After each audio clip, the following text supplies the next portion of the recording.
I love only what a person hath written with his blood. Write with blood, and thou wilt find that blood is spirit. It is no easy task to understand unfamiliar blood. I hate the reading idlers. He who knoweth the reader doeth nothing more for the reader. Another century of readers, and spirit itself will stink. Everyone being allowed to learn to read ruineth in the long run not only writing but also thinking. Once spirit was God, then it became man, and now it even becometh populace. He that writeth in blood and proverbs doth not want to be read, but learnt by heart. In the mountains the shortest way is from peak to peak, but for that route thou must have long legs. Proverbs should be peaks, and those spoken to should be big and tall. The atmosphere rare and pure, danger near, and the spirit full of a joyful wickedness. Thus are things well matched. I want to have goblins about me, for I am courageous. The courage which scareth away ghosts createth for itself goblins. It wanteth to laugh. I no longer feel in common with you. The very cloud which I see beneath me, the blackness and heaviness at which I laugh, this is your thundercloud. Ye look aloft when ye long for exaltation, and I look downward, because I am exalted. Who among you can at the same time laugh and be exalted? He who climbeth on the highest mountains laugheth at all tragic plays and tragic realities. Courageous, unconcerned, scornful, coercive, so wisdom wisheth us. She is a woman, and ever loveth only a warrior. Ye tell me, life is hard to bear, but for what purpose should ye have your pride in the morning and your resignation in the evening? Life is hard to bear, but do not affect to be so delicate. We are all of us fine sumpter asses and assesses. What have we in common with the rosebud, which trembleth because a drop of dew hath formed upon it?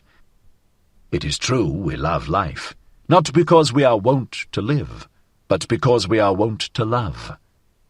There is always some madness in love, but there is always also some method in madness. And to me also, who appreciate life, the butterflies and soap bubbles and whatever is like them amongst us seem most to enjoy happiness. To see these light, foolish, pretty, lively little sprites flit about, that moveth Zarathustra to tears and songs. I should only believe in a God that would know how to dance. And when I saw my devil, I found him serious, thorough, profound, solemn. He was the spirit of gravity. Through him all things fall. Not by wrath, but by laughter do we slay. Come, let us slay the spirit of gravity. I learned to walk. Since then have I let myself run. I learned to fly. Since then I do not need pushing in order to move from a spot. Now am I light. Now do I fly. Now do I see myself under myself. Now there danceth a God in me. Thus spake Zarathustra. 8. The Tree on the Hill.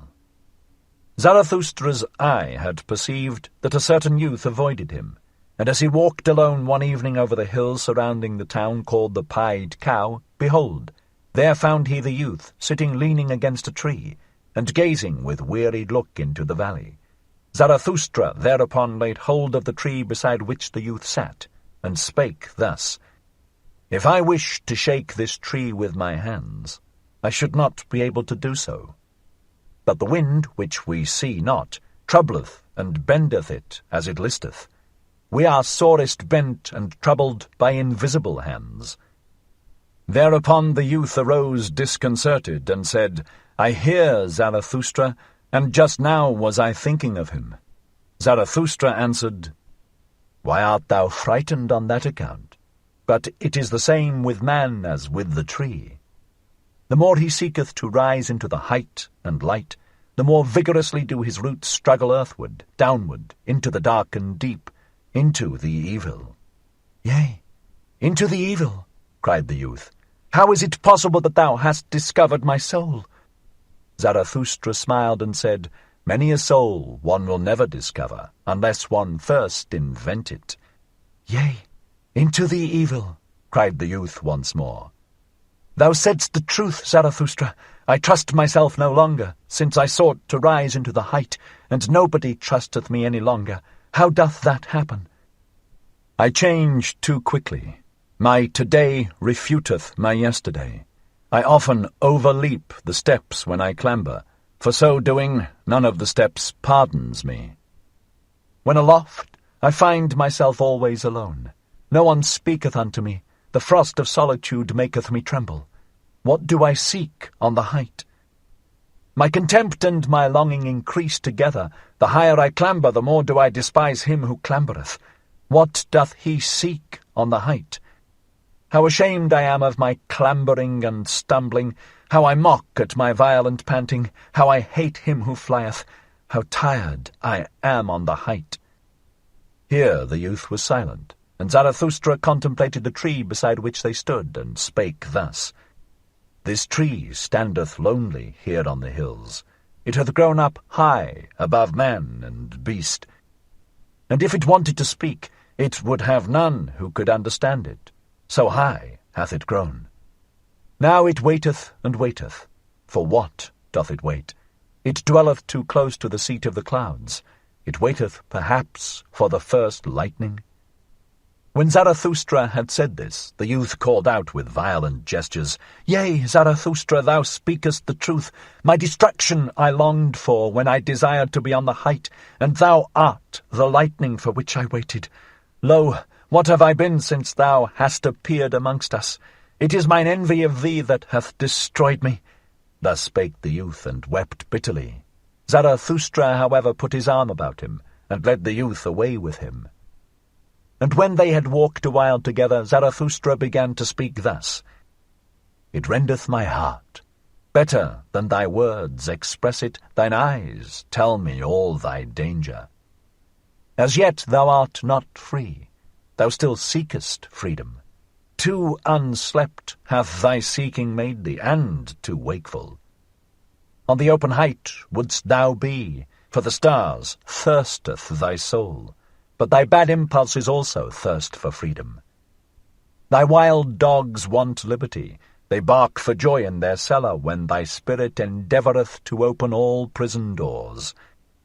Still art thou a prisoner, it seemeth to me, who deviseth liberty for himself. Ah, sharp becometh the soul of such prisoners, but also deceitful and wicked.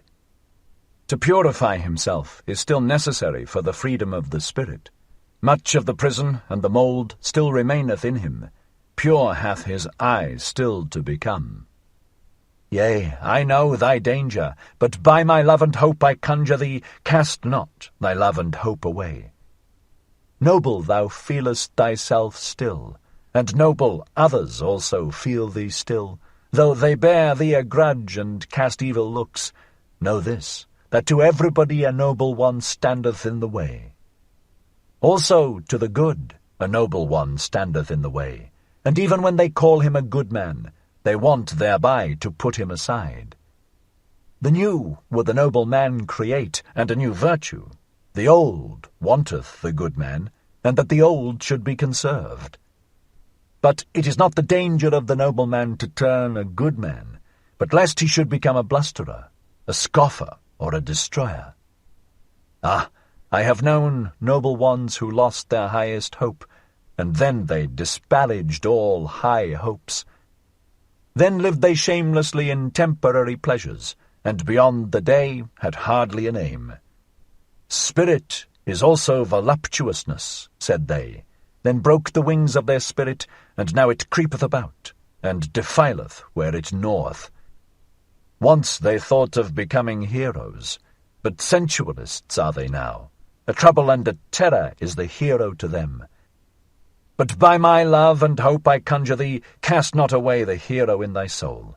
Maintain wholly thy highest hope. Thus spake Zarathustra.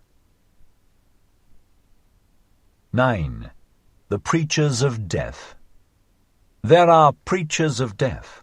and the earth is full of those to whom desistance from life must be preached. Full is the earth of the superfluous. Marred is life by the many too many. May they be decoyed out of this life by the life eternal. The yellow ones, so are called the preachers of death, or the black ones, but I will show them unto you in other colours besides. There are the terrible ones who carry about in themselves the beast of prey, and have no choice except lusts or self-laceration, and even their lusts are self-laceration. They have not yet become men, those terrible ones. May they preach desistance from life, and pass away themselves. There are the spiritually consumptive ones. Hardly are they born when they begin to die, and long for doctrines of lassitude and renunciation. They would fain be dead, and we should approve of their wish. Let us beware of awakening those dead ones, and of damaging those living coffins. They meet an invalid or an old man or a corpse, and immediately they say, "Life is refuted." But they only are refuted, and their eye, which seeth only one aspect of existence. Shrouded in thick melancholy and eager for the little casualties that bring death, thus do they wait, and clench their teeth. Or else they grasp at sweetmeats and mock at their childishness thereby. They cling to their straw of life, and mock at their still clinging to it. Their wisdom speaketh thus, "A fool, he who remaineth alive. But so far are we fools, and that is the foolishest thing in life. Life is only suffering, so say others, and lie not. Then see to it that ye cease. See to it that the life ceaseth, which is only suffering. And let this be the teaching of your virtue. Thou shalt slay thyself. Thou shalt steal away from thyself. Lust is sin, so say some who preach death. Let us go apart and beget no children. Giving birth is troublesome, say others. Why still give birth? One beareth only the unfortunate, and they also are preachers of death.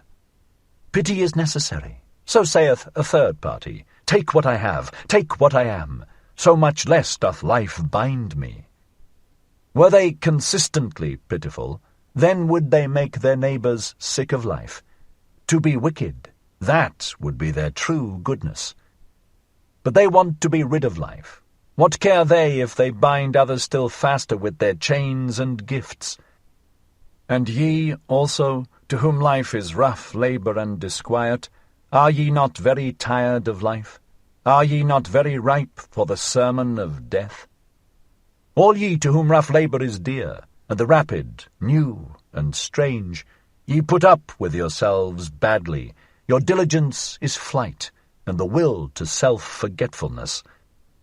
If ye believed more in life, then would ye devote yourselves less to the momentary. But for waiting ye have not enough of capacity in you, nor even for idling. Everywhere resoundeth the voices of those who preach death, and the earth is full of those to whom death hath to be preached. Or life eternal. It is all the same to me, if only they pass away quickly. Thus spake Zarathustra. 10. War and Warriors. By our best enemies we do not want to be spared, nor by those either whom we love from the very heart. So let me tell you the truth.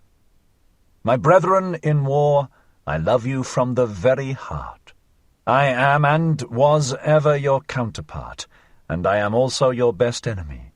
So let me tell you the truth. I know the hatred and envy of your hearts. Ye are not great enough not to know of hatred and envy. Then be great enough not to be ashamed of them. And if ye cannot be saints of knowledge, then I pray you be at least its warriors. They are the companions and forerunners of such saintship. I see many soldiers. Could I but see many warriors? Uniform, one calleth what they wear. May it not be uniform what they therewith hide.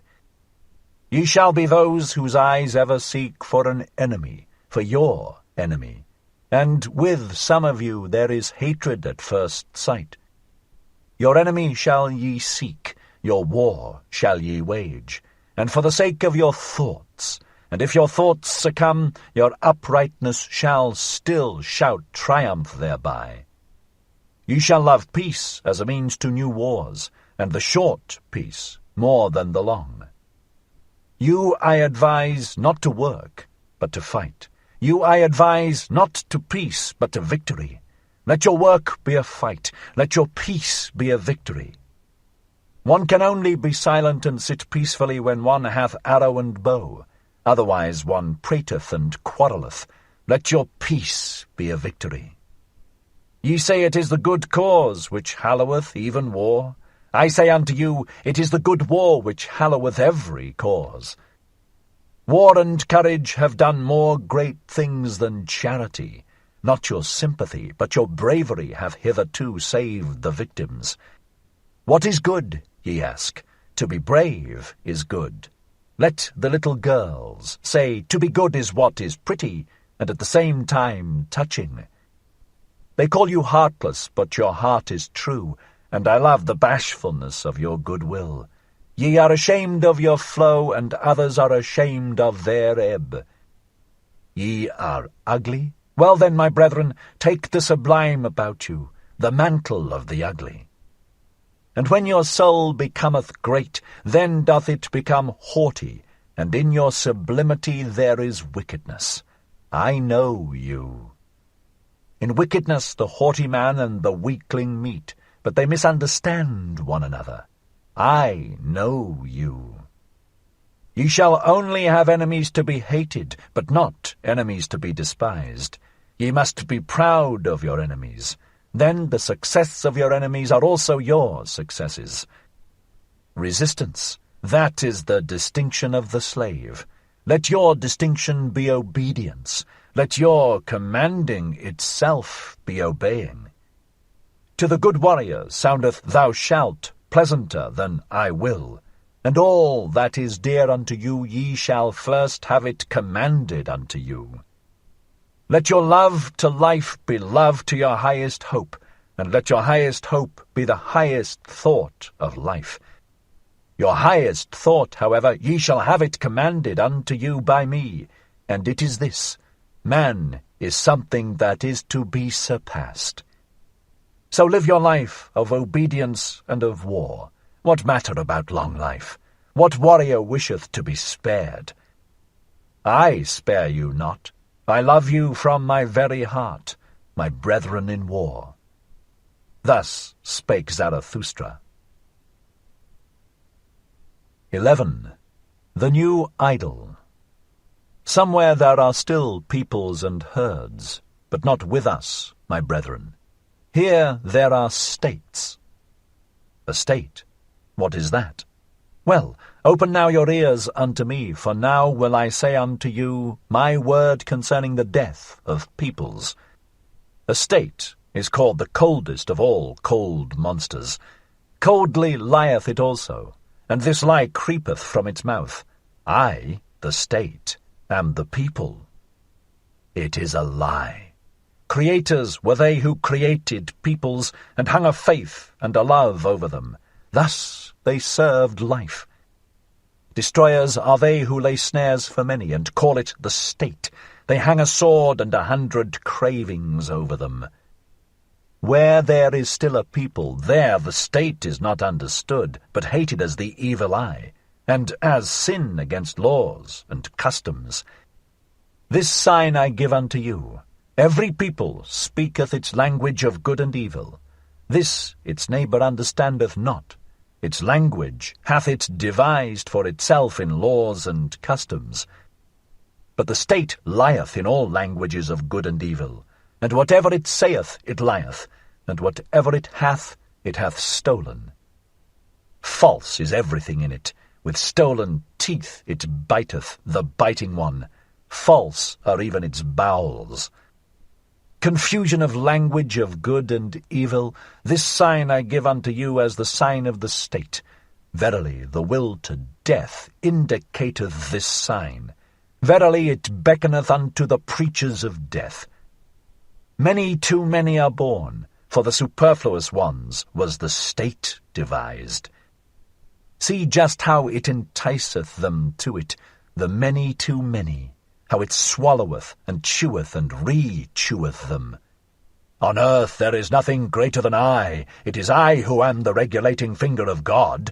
Thus roareth the monster. And not only the long-eared and short-sighted fall upon their knees. Ah, even in your ears, ye great souls, it whispereth its gloomy lies. Ah, it findeth out the rich hearts which willingly lavish themselves. Yea, it findeth you out too, ye conquerors of the old God. Weary ye became of the conflict, and now your weariness serveth the new idol. Heroes and honourable ones, it would fain set up around it the new idol. Gladly it basketh in the sunshine of good consciences, the cold monster. Everything will it give you, if ye worship it, the new idol. Thus it purchaseth the lustre of your virtue, and the glance of your proud eyes. It seeketh to allure by means of you the many too many. Yea, a hellish artifice hath here been devised, a death-horse jingling with the trappings of divine honours.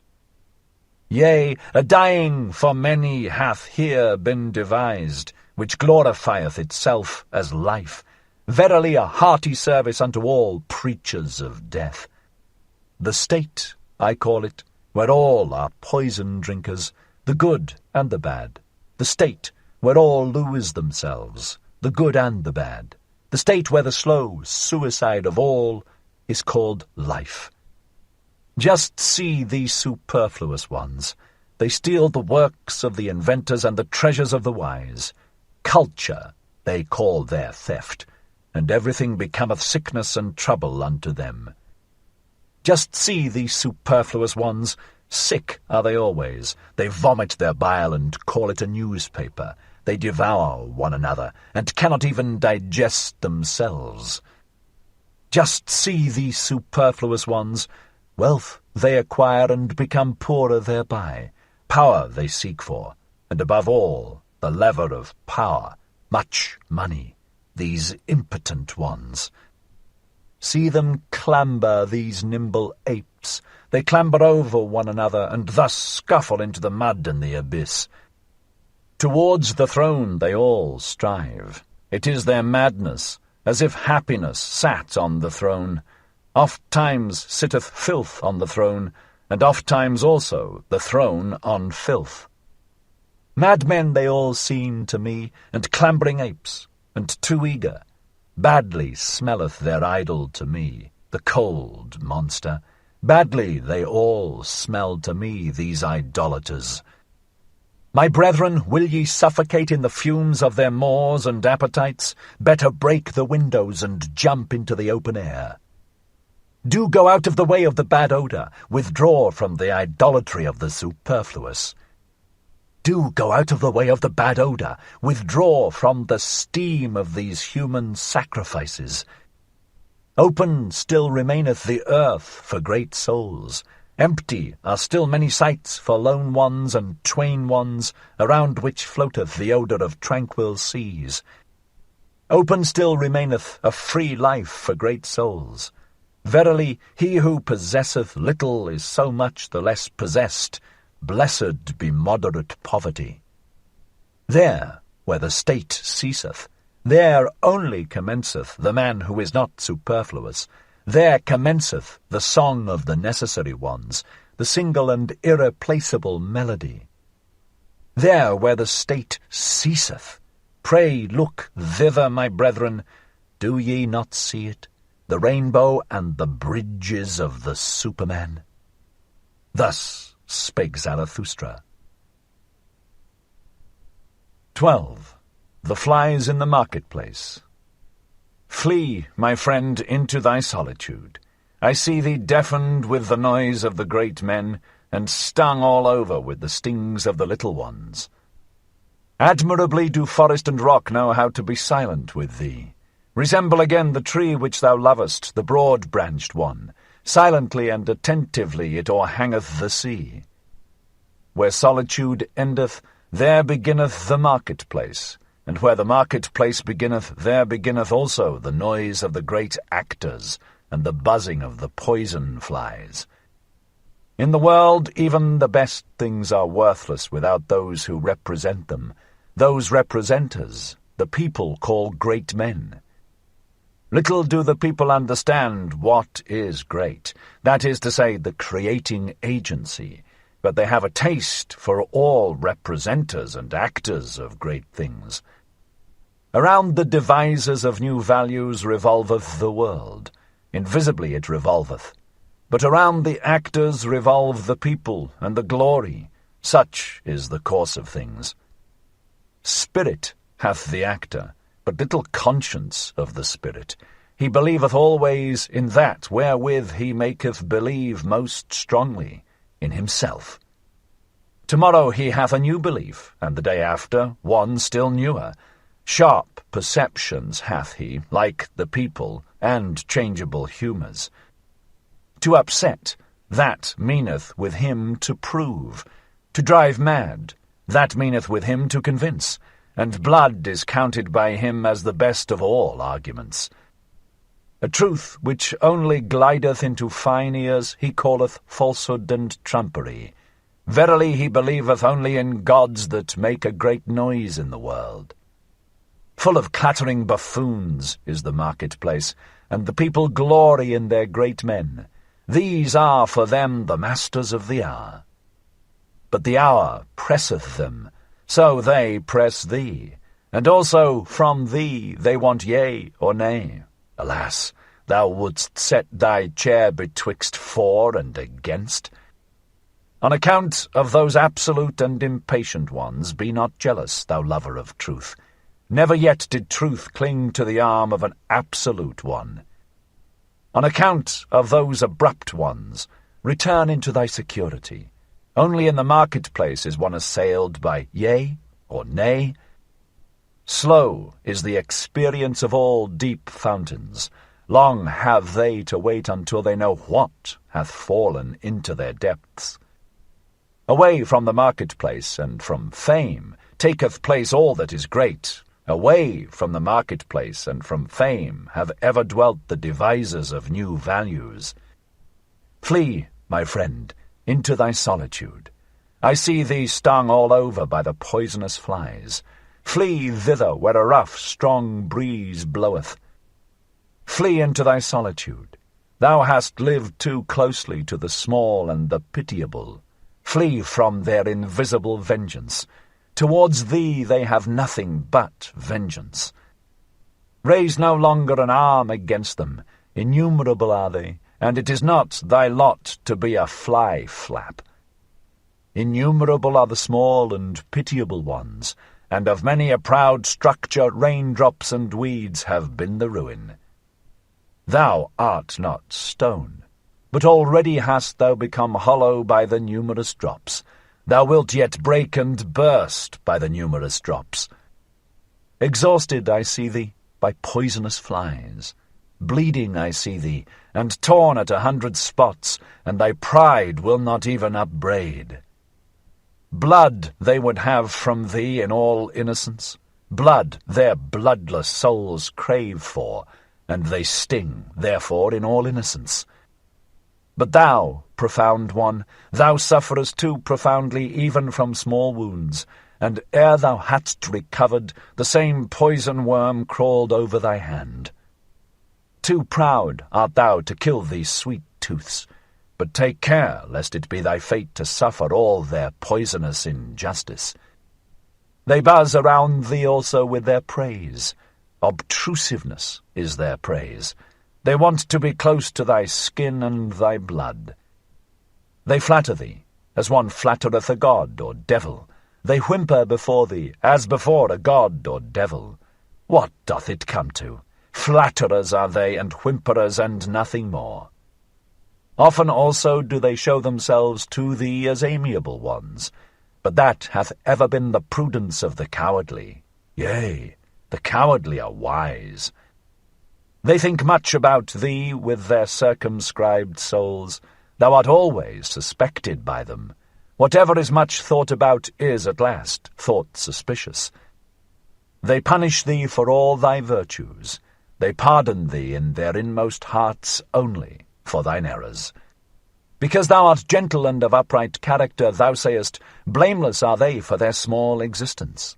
But their circumscribed souls think, blamable is all great existence. Even when thou art gentle towards them, they still feel themselves despised by thee, and they repay thy beneficence with secret maleficence. Thy silent pride is always counter to their taste. They rejoice if once thou be humble enough to be frivolous. What we recognize in a man, we also irritate in him. Therefore be on your guard against the small ones.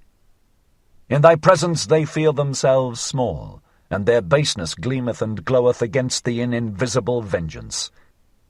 Saw'st thou not how often they became dumb when thou approachedst them, and how their energy left them like the smoke of an extinguishing fire? Yea, my friend, the bad conscience art thou of thy neighbours, for they are unworthy of thee. Therefore they hate thee and would fain suck thy blood.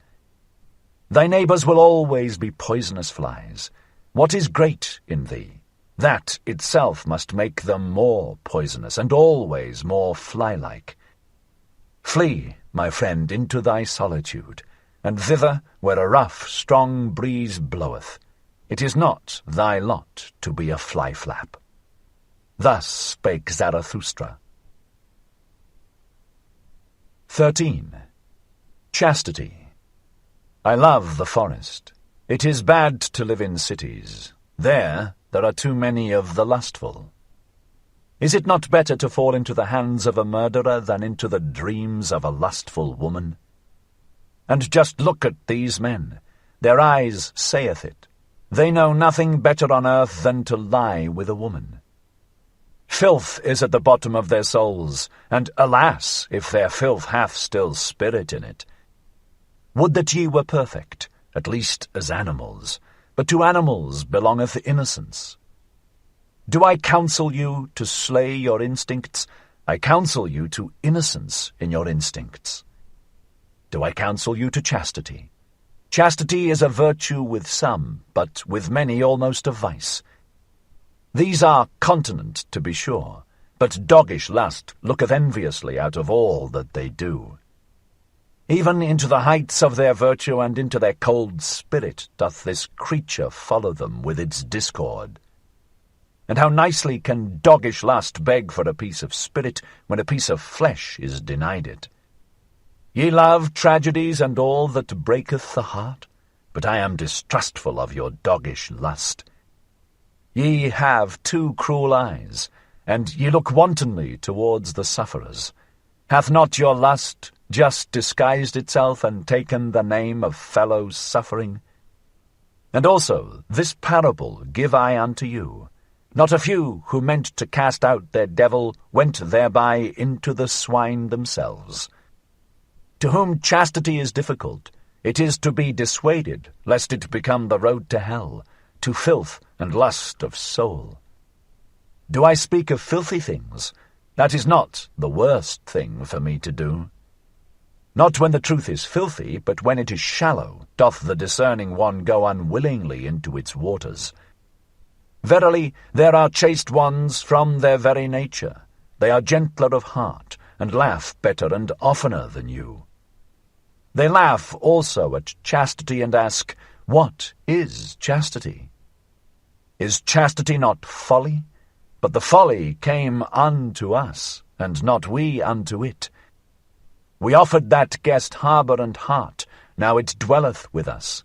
Let it stay as long as it will. Thus spake Zarathustra. 14. The friend. One is always too many about me, thinketh the anchorite. Always wants one, that maketh 2 in the long run. I and me are always too earnestly in conversation. How could it be endured if there were not a friend? The friend of the anchorite is always the 3rd one. The 3rd one is the cork which preventeth the conversation of the 2 sinking into the depth. Ah, there are too many depths for all anchorites. Therefore do they long so much for a friend, and for his elevation. Our faith in others betrayeth, wherein we would fain have faith in ourselves. Our longing for a friend is our betrayer. And often, with our love, we want merely to overleap envy, and often we attack and make ourselves enemies, to conceal that we are vulnerable. Be at least mine enemy, thus speaketh the true reverence, which doth not venture to solicit friendship. If one would have a friend, then must one also be willing to wage war for him, and in order to wage war, one must be capable of being an enemy. One ought still to honour the enemy in one's friend.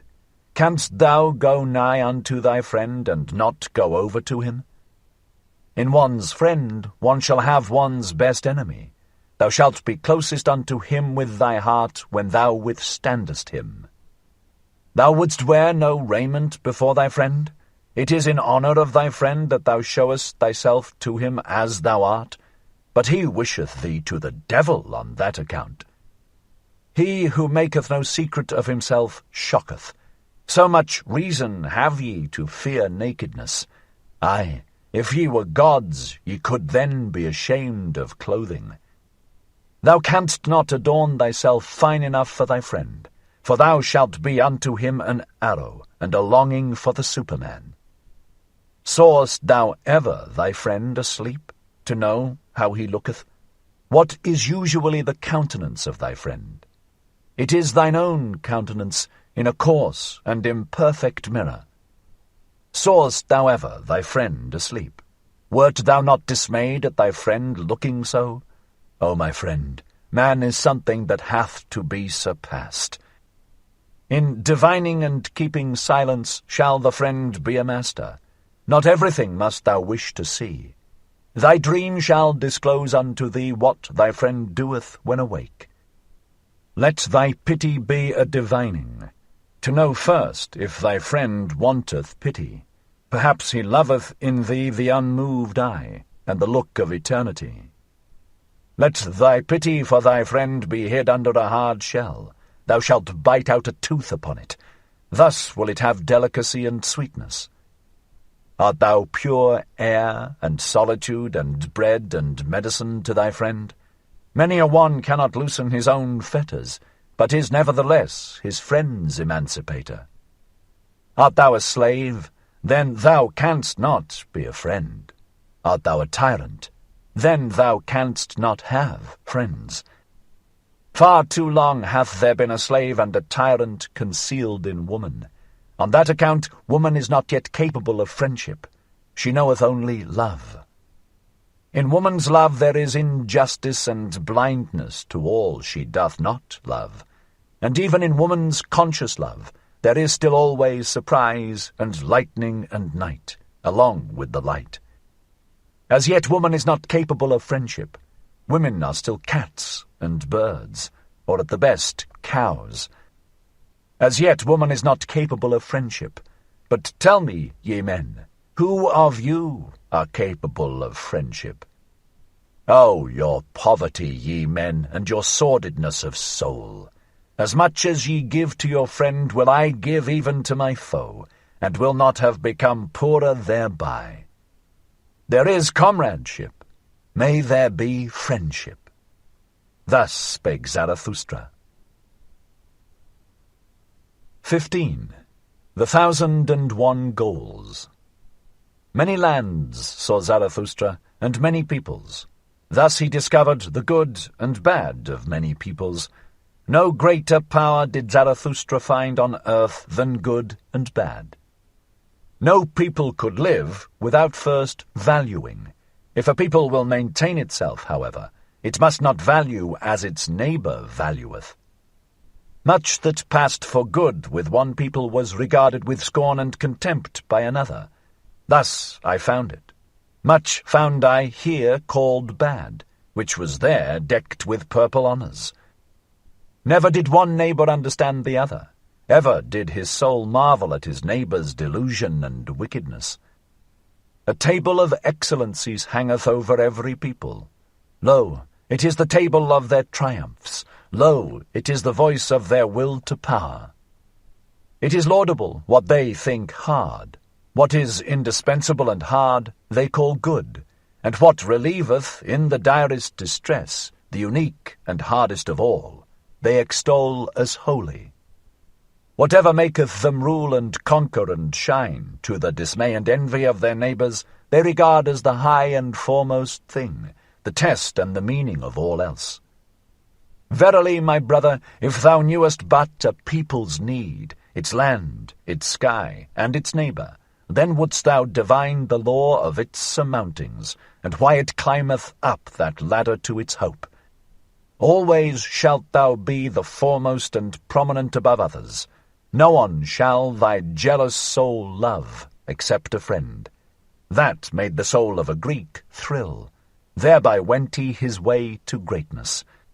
To speak truth, and be skilful with bow and arrow, so seemed it alike pleasing and hard to the people from whom cometh my name, the name which is alike pleasing and hard to me.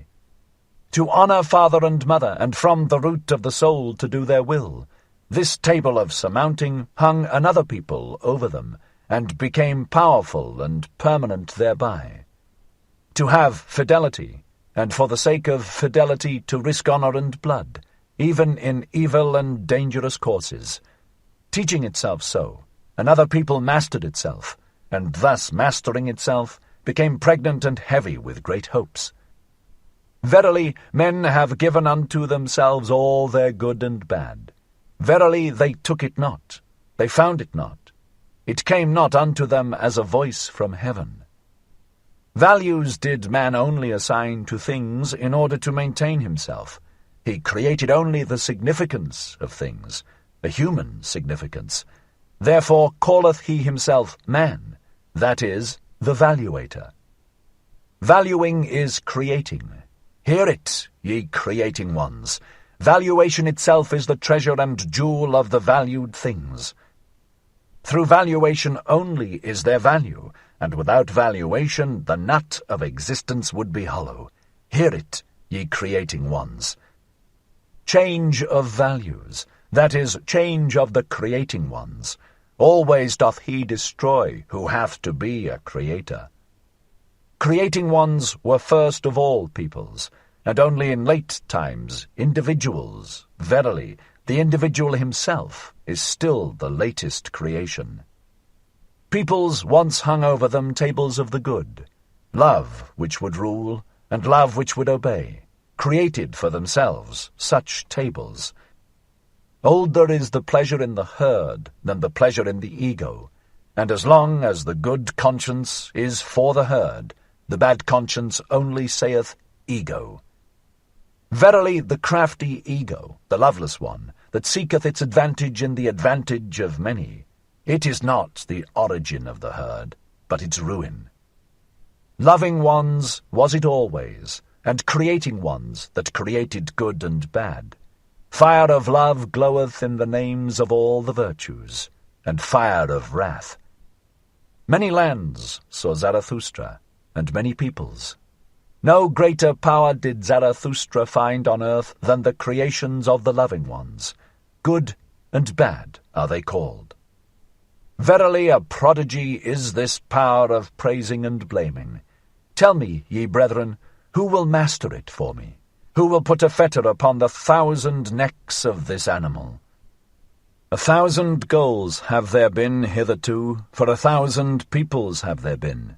Only the fetter for the 1,000 necks is still lacking. There is lacking the one goal. As yet humanity hath not a goal. But pray tell me, my brethren, if the goal of humanity be still lacking, is there not also still lacking humanity itself? Thus spake Zarathustra. 16. Neighbour love. Ye crowd around your neighbour, and have fine words for it. But I say unto you, your neighbour love is your bad love of yourselves. Ye flee unto your neighbour from yourselves, and would fain make a virtue thereof. But I fathom your unselfishness. The thou is older than the I. The thou hath been consecrated, but not yet the I. So man presseth nigh unto his neighbour. Do I advise you to neighbour love? Rather do I advise you to neighbour flight and to furthest love. Higher than love to your neighbour is love to the furthest and future ones. Higher still than love to men is love to things and phantoms. The phantom that runneth on before thee, my brother, is fairer than thou. Why dost thou not give unto it thy flesh and thy bones? But thou fearest, and runnest unto thy neighbour. Ye cannot endure it with yourselves, and do not love yourselves sufficiently. So ye seek to mislead your neighbour into love, and would fain gild yourselves with his error. Would that ye could not endure it with any kind of near ones, or their neighbours. Then would ye have to create your friend and his overflowing heart out of yourselves. Ye call in a witness when ye want to speak well of yourselves, and when ye have misled him to think well of you, ye also think well of yourselves. Not only doth he lie who speaketh contrary to his knowledge, but more so he who speaketh contrary to his ignorance, and thus speak ye of yourselves in your intercourse, and belie your neighbour with yourselves. Thus saith the fool, association with men spoileth the character, especially when one hath none. The one goeth to his neighbour because he seeketh himself, and the other because he would fain lose himself. Your bad love to yourselves maketh solitude a prison to you. The furthest ones are they who pay for your love to the near ones, and when there are but 5 of you together, a 6th must always die. I love not your festivals either. Too many actors found I there, and even the spectators often behaved like actors. Not the neighbour do I teach you, but the friend. Let the friend be the festival of the earth to you, and a foretaste of the Superman. I teach you the friend and his overflowing heart, but one must know how to be a sponge if one would be loved by overflowing hearts. I teach you the friend in whom the world standeth complete, a capsule of the good, the creating friend, who hath always a complete world to bestow. And as the world unrolled itself for him, so rolleth it together again for him in rings, as the growth of good through evil, as the growth of purpose out of chance.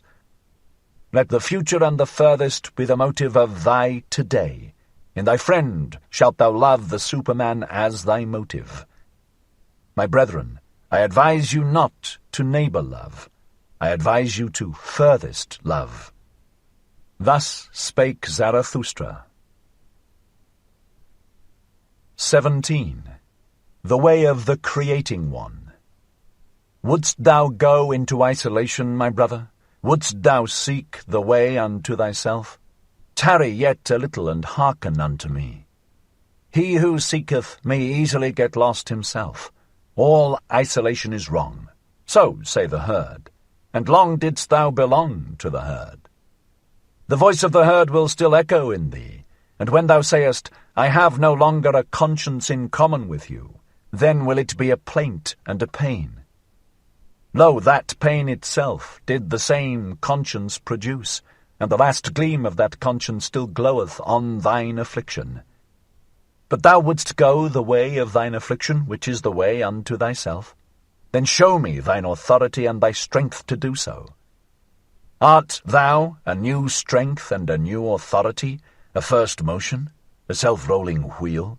Canst thou also compel stars to revolve around thee? Alas, there is so much lusting for loftiness. There are so many convulsions of the ambitions. Show me that thou art not a lusting and ambitious one. Alas, there are so many great thoughts that do nothing more than the bellows. They inflate and make emptier than ever. Free dost thou call thyself? Thy ruling thought would I hear of, and not that thou hast escaped from a yoke. Art thou one entitled to escape from a yoke?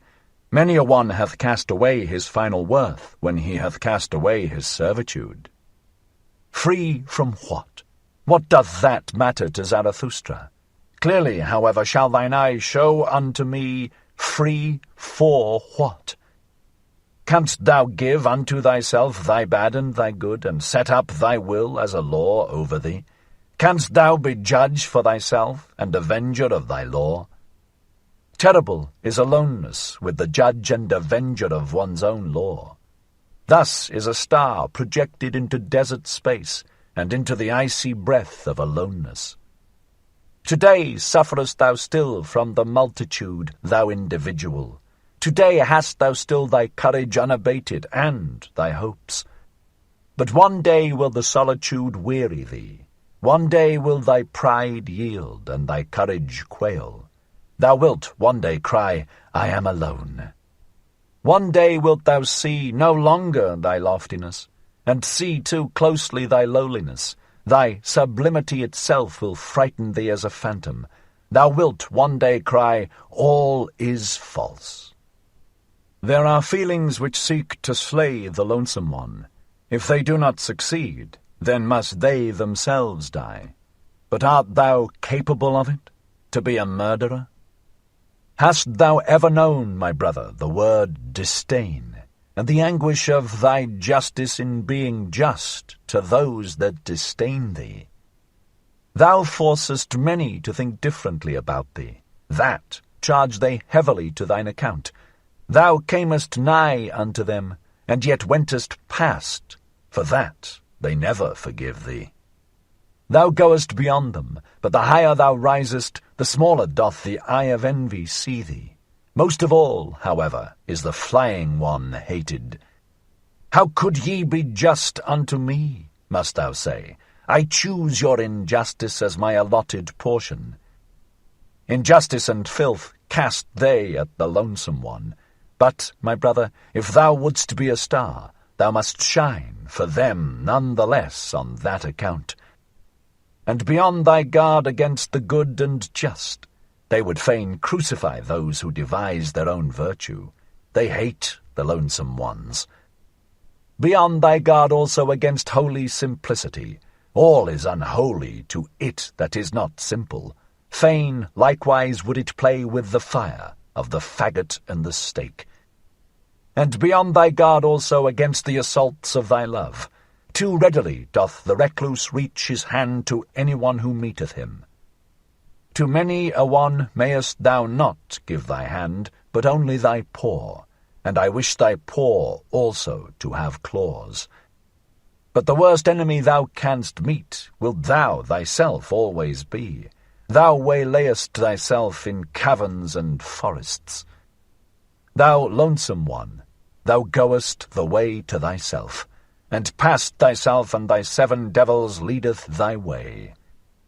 A heretic wilt thou be to thyself, and a wizard and a soothsayer, and a fool and a doubter, and a reprobate and a villain. Ready must thou be to burn thyself in thine own flame. How couldst thou become new if thou have not first become ashes? Thou lonesome one, thou goest the way of the creating one. A god wilt thou create for thyself out of thy 7 devils. Thou lonesome one, thou goest the way of the loving one. Thou lovest thyself, and on that account despisest thou thyself, as only the loving ones despise. To create desireth the loving one, because he despiseth. What knoweth he of love, who hath not been obliged to despise just what he loved? With thy love, go into thine isolation, my brother, and with thy creating, and late only will justice limp after thee. With my tears, go into thine isolation, my brother. I love him who seeketh to create beyond himself, and thus succumbeth. Thus spake Zarathustra. 18. Old and young women. Why stealest thou along so furtively in the twilight, Zarathustra? And what hidest thou so carefully under thy mantle? Is it a treasure that hath been given thee, or a child that hath been born thee? Or goest thou thyself on a thief's errand, thou friend of the evil? "Verily, my brother," said Zarathustra, "it is a treasure that hath been given me. It is a little truth which I carry.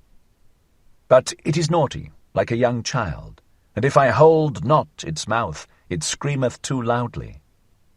As I went on my way alone today, at the hour when the sun declineth, there met me an old woman, and she spake thus unto my soul, Much hath Zarathustra spoken also to us women, but never spake he unto us concerning woman. And I answered her, Concerning woman, one should only talk unto men. Talk also unto me of woman, said she. I am old enough to forget it presently. And I obliged the old woman, and spake thus unto her. Everything in woman is a riddle, and everything in woman hath one solution. It is called pregnancy. Man is for woman a means. The purpose is always the child. But what is woman for man? Two different things wanteth the true man, danger and diversion. Therefore wanteth he woman as the most dangerous plaything. Man shall be trained for war, and woman for the recreation of the warrior. All else is folly. Two sweet fruits, these the warrior liketh not. Therefore liketh he woman. Bitter is even the sweetest woman.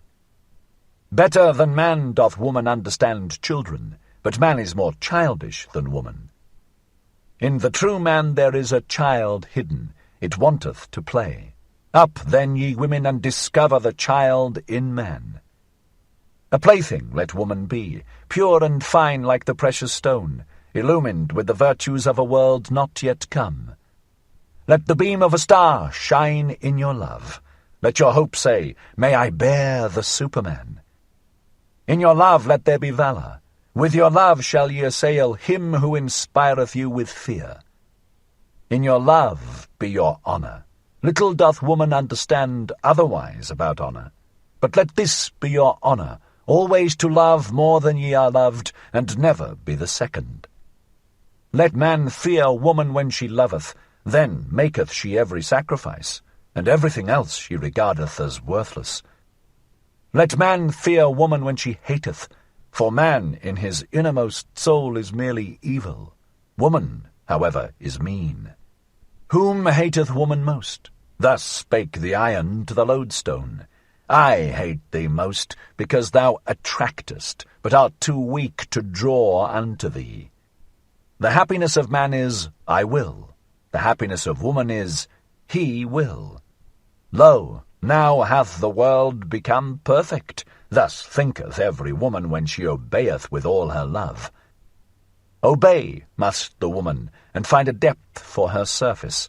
Surface is woman's soul, a mobile stormy film on shallow water. Man's soul, however, is deep. Its current gusheth in subterranean caverns. Woman surmiseth its force, but comprehendeth it not. Then answered me the old woman, Many fine things hath Zarathustra said, especially for those who are young enough for them. Strange, Zarathustra knoweth little about woman, and yet he is right about them. Doth this happen because with women nothing is impossible? And now accept a little truth by way of thanks. I am old enough for it. Swaddle it up and hold its mouth, otherwise it will scream too loudly, the little truth. Give me, woman, thy little truth, said I, and thus spake the old woman. Thou goest to women, do not forget thy whip. Thus spake Zarathustra. 19. The Bite of the Adder. One day had Zarathustra fallen asleep under a fig tree, owing to the heat, with his arms over his face, and there came an adder and bit him in the neck, so that Zarathustra screamed with pain.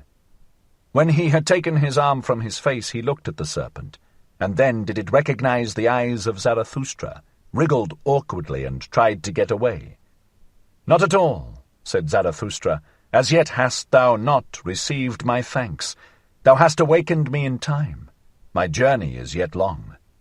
Thy journey is short, said the adder sadly. My poison is fatal. Zarathustra smiled. "When did ever a dragon die of a serpent's poison?" said he.